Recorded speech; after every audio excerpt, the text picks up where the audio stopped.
Welcome to the Angel Mystic podcast, where spiritually open minds come together to explore the wonders of angels, spiritual connections, and the art of manifesting, plus weekly angelic insights as I pull cards for the week ahead.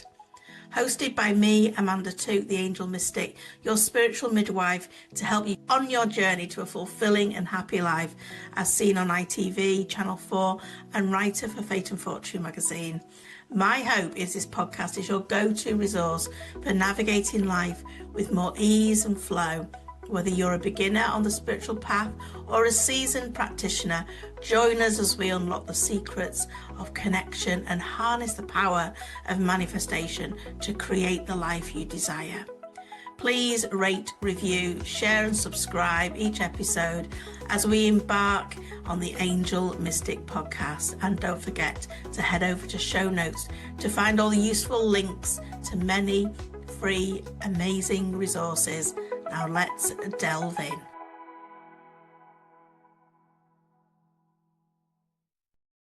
Hello and welcome back to the podcast. Today we're talking about 10 things you must not do when manifesting. So, hello if you're new, hello if you've been here before, welcome back. I really wanted to put this podcast together because, we spend a lot of time thinking about manifesting here at Angel HQ. And I know that I can spend a lot of time thinking, should I do a vision board? Should I, crank up my affirmations, gratitude, visualizations? We've got all these wonderful tools that are available to us. But what if the reason your manifestation hasn't arrived yet isn't because you were missing some special technique? What if there's been some things within your energy field that have just been slowing down the process of manifestation? Those habits, those beliefs, those behaviours that we do every day that are leaving us stuck, that is leaving us frustrated, wondering why nothing is happening, nothing is shifting, nothing is changing, and where the heck is my manifestation? So that is what we're talking about today. So let's start. Number one. When we're manifesting, we often focus on what is missing from our life. And the quickest way to block ourselves is by constantly noticing the absence of what we want. It's so easy to say you want more money, but every day you're looking at your bank account and thinking, I'm broke. It's not here yet. Where's the money? You might be having, desires to have a relationship, but you're thinking, I'm still on my own. I'm lonely. It's so easy to focus on the lack of what it is that we want. You might have a desire to have a lovely new house or car, but you're not grateful for the one that you've got. And the problem really that I sort of want to highlight is it becomes really powerful when we start thinking about what we want as if we've got it now. It takes our energy away from the lack. If you've got lack energy going on, you're going to manifest lack. You're not going to manifest those desires that you really want. All your focus is going on what is missing. So that's the first point. And the second is that we are looking for proof that it isn't working. And this is a really common one. We set an intention. We start immediately checking for evidence. It hasn't happened yet. Where is it? You've set an intention for more money, but you're just checking your bank account all the time. Why hasn't it arrived? What am I doing wrong? And it's a bit like planting a seed and then digging it up every day to see that it's started to sprout. Manifesting requires trust. So much trust. That trust is the movement, if you like, behind the scenes. That trust is you fully believing that even though you can't see it yet, you know it's coming to you. Number 3 is don't try to control how it happens. We're all so controlling, aren't we? And, our job in the manifesting process is to decide what it is that we want and believe it's possible. Why do we have to jump into the how it will come to us? Because this is what we do all the time. Well, I'm going to need a lottery win. I definitely only want that job, not even a better job come along. I only want that ex back. There's not a better relationship that can come to me. We're so controlling. That money must come through a certain client. That opportunity must come a certain way. We need to take that control off and just let the universe do its thing. Let the universe arrive into our life the way that it needs to, bring in those desires to us. We do not need to get up controlling. It's about being flexible. It's about being relaxed about it. Number 4 is changing our minds too often. Manifesting isn't about placing an order and then placing another order and then another order. Of course, you absolutely can change your mind, but we sometimes, and not just sometimes, we often need to build energy. We often need to do some work within ourselves to get our energy in alignment so the manifestation will arrive. If you've been with me in the recent free training, Manifesting Unblocked, you will realize that we need to do work on ourselves. We have to unblock ourselves sometimes. We need to look at our limiting beliefs, because beliefs can be limiting and they can be unlimiting. Is that even a word? I don't know. But when we place an order for something and then we get all excited about it and then the doubt comes in, and we go, oh, we start backtracking. Well, no, actually, I'm going to go with something else instead. This energy becomes all confused and it becomes scattered. And then we wonder why we're not manifesting what it is that we want. We need clarity. And the clearer that you can become, the easier your manifestations will come to you. So keep your focus on what it is that you want. Don't give up too soon. So many people change their mind just before that manifestation was going to come into their life. And number 5 is that we should not compare our journey to someone else's. Comparison is such an energy drain. If we see someone else's success, we see someone else manifesting perhaps what we want, maybe a relationship, business growth, whatever it might be, we can start comparing ourselves and think, well, I'm not doing as good as them. But you do not know the work that they've done. You do not know the energy they've put into this, the journey they've been on, what they've had to go through, what they've had to learn, what they've had to work on. So stay in your own lane and focus on your own path. Number 6 is manifesting from fear. And fear is sneaky. So sneaky. It often disguises itself as other things. It can even disguise itself as desire. And people will say, I want more money, but underneath they're saying, I'm scared there won't be enough. They may be saying, I want a relationship, but underneath that, I want a relationship, there's something bigger going on. They're saying, I'm frightened of being alone. Fear creates resistance in your manifesting because it ends up putting your focus on something that you actually don't want. So ask yourself, am I moving forwards towards what I want? Or am I running away from what I don't want? And I always think for myself, as I manifest really quick, and if I haven't manifested within 2 weeks, like 14 days, I start going, okay, I've got some block going on. What do I need to look at? And sometimes we just need to ask better quality questions. And that, what I've just said, is a really good quality question to ask. Am I moving towards what I want, or am I running away, moving away from what I don't want?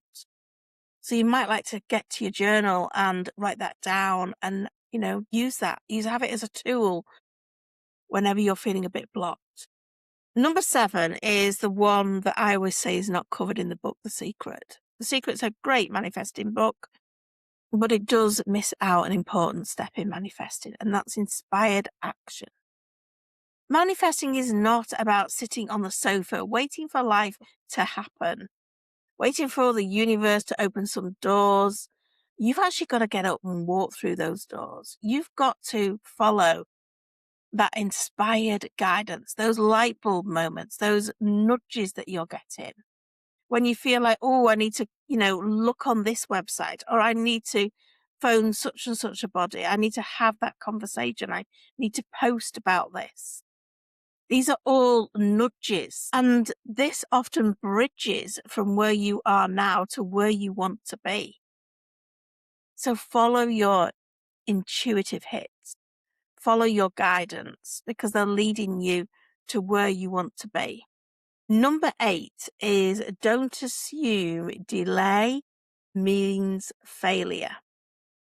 Do not think it is not coming because it is delayed. One of the biggest mistakes I see people making is they give up too soon. They're believing just because it hasn't happened yet, it's never going to happen. And that is not true. Timing matters. Growth matters. Doing the work matters. When you start picking apart your manifestation process and looking at your own energy and what you're aligned to, you might see that it's just a little tweak that you need to make. And that will bring it in. So then it isn't about delays. It's giving you that space to work through something. Number 9 is don't make your happiness dependent on the outcome. What I'm going to say about happiness is, in lots of times when I've worked with clients, in fact, I even have a program called Happiness Generator. It's a coaching program. You work one-to-one with me. And I called it the Happiness Generator because I noticed that everybody wants to be happy. But one person's happiness is not the same as another's. And, what you would want in your life to make you happy will be very different to what I want. We're all individuals. So we need to get clear on what happiness is. But I also feel that happiness is sometimes hard to pin down and not a great word to describe what it is that we want. We need to be more detailed. I think the words like inner peace, contentment are maybe joy as well. Inner peace, contentment and joy are the words I would prefer to use rather than happiness. But many people are telling themselves, I'll be happy when I change my job. I'll be happy when I've got more money. I'll be happy when I've got the house sorted. I'll be happy when I'm in a relationship. All these different things. And it's almost like happiness is the reward for some sort of manifestation. Does that make sense? And we don't want to be like that. We can access happiness, if that's what you want to call it now, but also peace, joy, gratitude, fulfillment, all of those good things. And I think there's less resistance around our desires when we think like that. Because the only thing that's getting in our way is always ourself. It's always us that's getting in the way of what it is that we want. So number 10 is don't leave those limiting beliefs unquestioned. Question everything.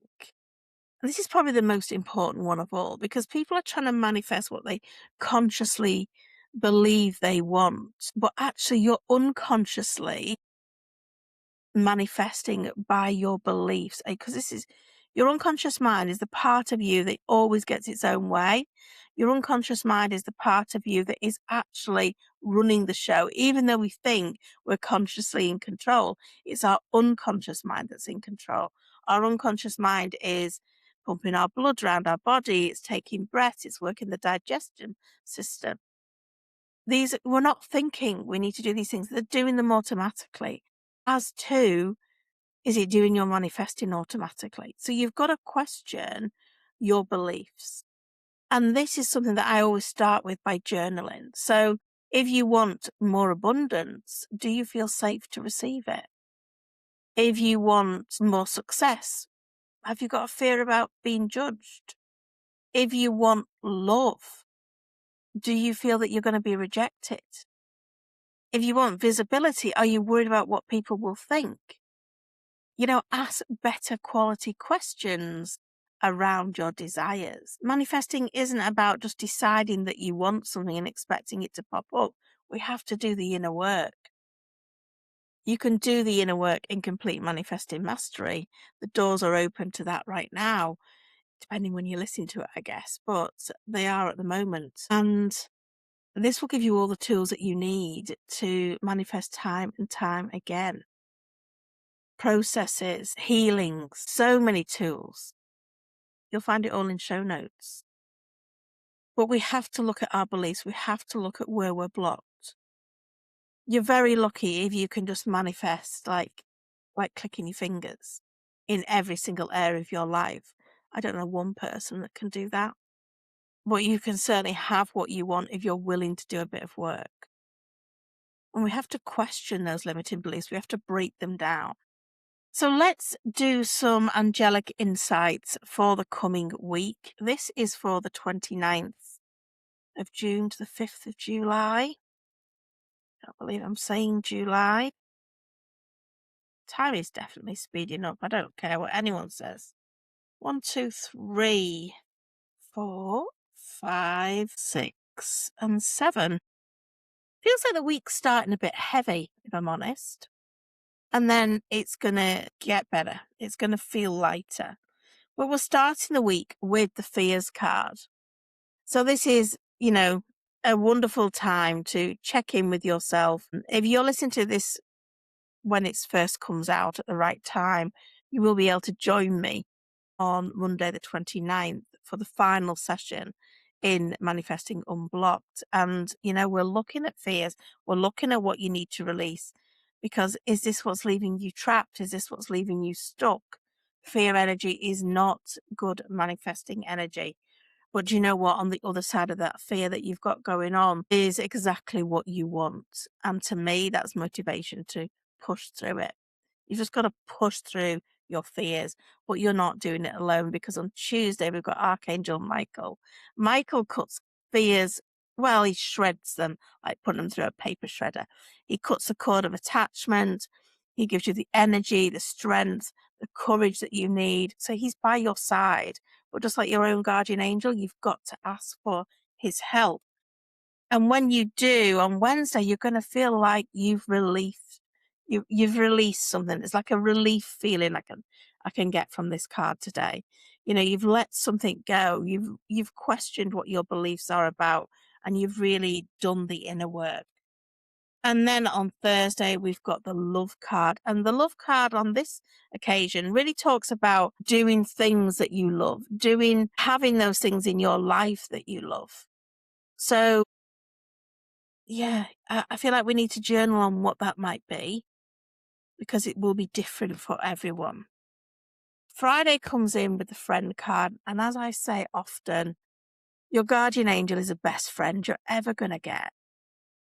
It's because it's not male, it's not female, it's not human. It's a high vibrational energy is your angel. And your angel, is light years ahead of any human relationship you will have. So if you're feeling like you do need a new friend, do ask your angel and get to know them. Step up and have a relationship with them, because it is incredible when you do. The weekend, well, I'm going to put these cards up together because this is Saturday, this is Sunday. And, Saturday is about having more joy. What are you going to do that's going to bring you more fun and more joy in your life? And Sunday is about spending more time in nature. So let's hope it's going to be good weather, eh? Because, this is a great place to connect. It's a great place to reset yourself, to lift your soul, all of that good stuff. In terms of signs this week, please look out for little white feathers, look out for rainbows, and that's it. That seems to be it for signs on the cards this week. So I hope you've taken something from this podcast. As ever, please do like, share, review, all of that good stuff, because it really does help. And if I was to leave you with one message today, it would be that manifesting isn't about finding another technique. It's about removing those blocks that already are within you, those fears, those doubts, those limiting beliefs. And you can do all of that in complete manifesting mastery. I'll see you next time. Bye for now. I hope you've enjoyed this episode and got value from it. If so, please rate, review, subscribe, and share it with your friends. It really does help in more ways than you realise. You can find out more good stuff between episodes. Just search The Angel Mystic on social media, Facebook, Instagram, TikTok, you'll find me there. And I would love to connect with you more over in my free group on Facebook. Check out all the links in the show notes.